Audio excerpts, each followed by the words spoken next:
Of segregation. जब हम बात करें लॉ ऑफ सेग्रीगेशन की, तो हम देखते हैं कि at the time of gamete formation, ठीक है, at the time of gamete formation यानी कि मेयोसिस के प्रोसेस के थ्रू सेक्शुअल फर्टिलाइजेशन में क्या या सेक्शुअल रिप्रोडक्शन में क्या होता है कि जो ऑर्गेनिज्म है, ठीक है, ऑर्गेनिज्म है उसके अंदर डिप्लॉयड कंडीशन रहेगी या उसके अंदर होमोजाइगस कंडीशन रहेगी या हेटेरोजाइगस, दो एलील प्रेजेंट रहते हैं। लेकिन जैसे ही गैमेट का फॉर्मेशन होगा, गैमेटिक सेल में क्या होता है, उन एलील का सेपरेशन हो जाता है, एक गैमेट एक एलील को रिसीव करता है, तो यहाँ पर क्या हो जाता है, एलील का सेग्रीगेशन होता है। यही हमारा दूसरा लॉ बताता है, लॉ ऑफ इंडिपेंडेंट असॉर्टमेंट, जिसमें हम दो एलील को लेकर के बात करते हैं, दो हम जीन को लेकर के बात करते हैं लॉ ऑफ इंडिपेंडेंट असॉर्टमेंट में।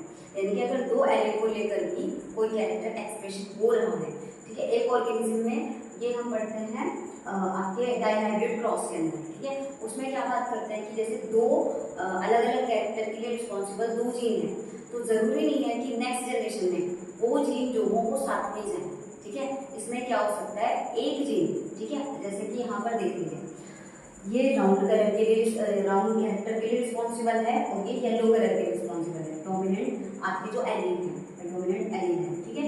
और ये जो आपके रिसेसिव एलील है स्मॉल आर, ये ग्रीन कलर के लिए रिस्पॉन्सिबल है और स्मॉल वाई ग्रीन कलर के लिए रिस्पॉन्सिबल है, ठीक है। तो यहाँ पर क्या होगा, फर्स्ट जब गैमेट बने तो कैसे बने, एक आर अलग गैमेट में चला गया, वाई अलग आ गया, ठीक है, मतलब ये तो सेम ही रहेंगे, दो जीन है ना, तो एक गैमेट में दोनों जीन रहेंगे, ठीक है।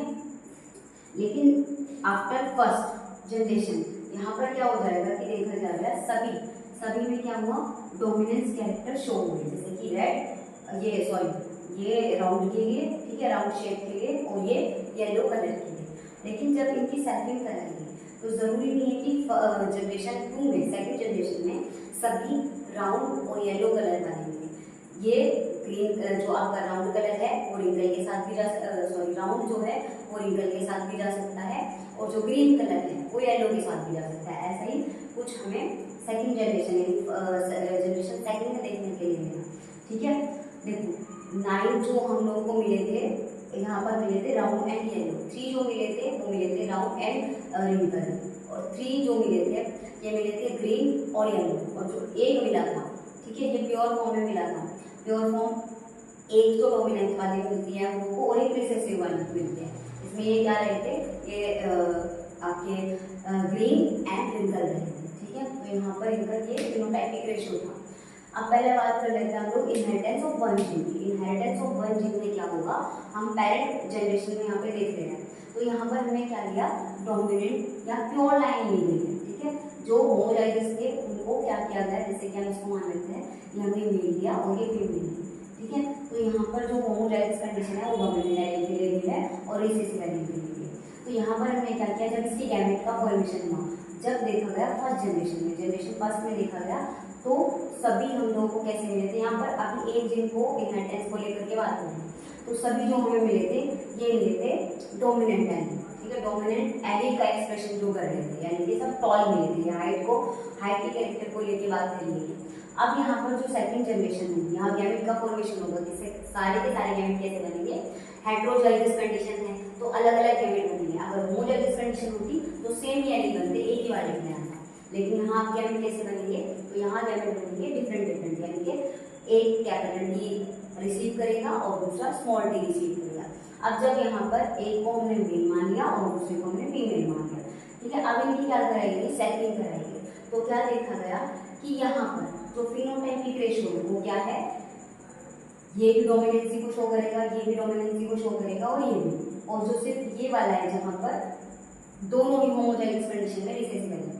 एक और बात, डोमिनेंट एलील अपने आप को हेटेरोजाइगोट कंडीशन में भी एक्सप्रेस कर सकता है, लेकिन जो रिसेसिव है वो अपने आप को सिर्फ और सिर्फ मतलब होमोजाइगस कंडीशन में ही एक्सप्रेस करेगा, यानी दोनों जब ये होंगे रिसेसिव एलील होंगे तभी अपने आप को एक्सप्रेस कर पाता है। तो फिनोटाइपिक रेशियो क्या मिलेगा, 3:1। लेकिन जो जीनोटाइपिक रेशियो, अब आप यहाँ देख लीजिए, ये दो सिमिलर हैं, सिर्फ ये दो सिमिलर हैं, अदरवाइज ये वाला और ये वाला, ये कंप्लीटली डोमिनेंट होमोजाइगस है और ये कंप्लीटली रिसेसिव होमोजाइगस है। तो जीनोटाइपिक रेशियो क्या मिलेगा, 1:2:1, ठीक है। अब एक बैक क्रॉस भी आता है। बैक क्रॉस यहाँ पर टेस्ट के लिए किया जाता है, पता लगाने के लिए कि जो पेरेंट है उनके जीनोटाइप में कैसे रहा होगा। बैक क्रॉस में हम क्या करते हैं, एक हाइब्रिड लेते हैं, यानी हाइब्रिड मतलब डोमिनेंट एलील और रिसेसिव एलील, और दूसरा क्या ले सकते हैं, कोई भी पेरेंट, चाहे वो रिसेसिव हो चाहे वो डोमिनेंट हो। आप यहाँ रिसेसिव की जगह डोमिनेंट भी ले सकते हैं, ठीक है। तो बैक क्रॉस में क्या करना होता है, एक तो हाइब्रिड लेंगे यानी जिसमें दोनों एलील प्रेजेंट हो, और दूसरा हम कोई सा भी पेरेंट ले सकते हैं, ठीक है। बट टेस्ट क्रॉस में क्या होगा, टेस्ट क्रॉस में होता है डोमिनेंट फिनोटाइपिक।